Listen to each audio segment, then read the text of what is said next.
Sanibonani ekhaya lamaphupho.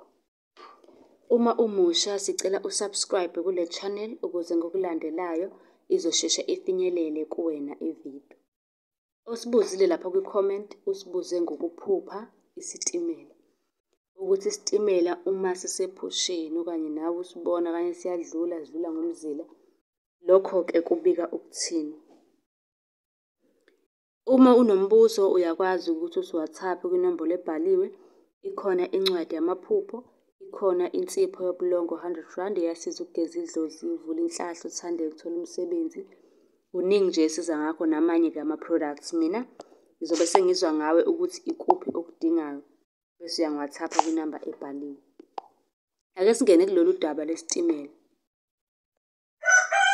Uthi ngabe kuchaza ukuthini ukuphupha isitimela sihamba emzileni waso? Abanye-ke kuyenzeka-ke bephuphe bebhekene nesimo esikanje, uthole ukuthi ugibele isitimela, isitimela sihambe eceleni komzila noma isitimela sey'hambene.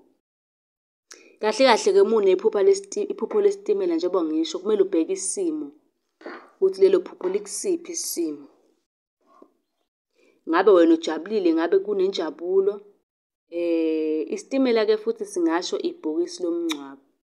Uma kade wagcina-ke nokugoduka, leli phupho lisho ukuthi-ke goduka uye ekhaya.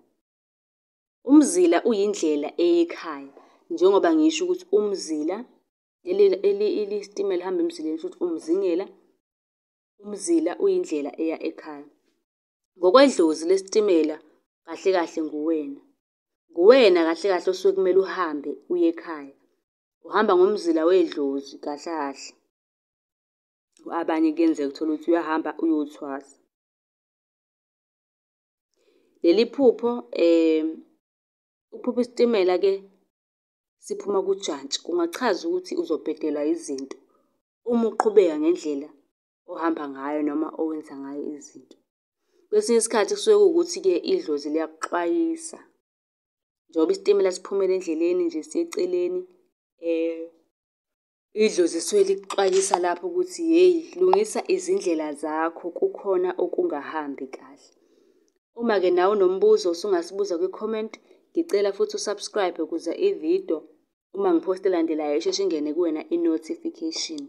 Ungasilandela-ke kuzo zonke iy'nkundla zokuxhumana, ku-Facebook naku-TikTok sichaza amaphupho. Ku-WhatsApp siyatholakala nama-products ney'ncwadi zamaphupho zikhona. UsiWhatsApp ngokushesha .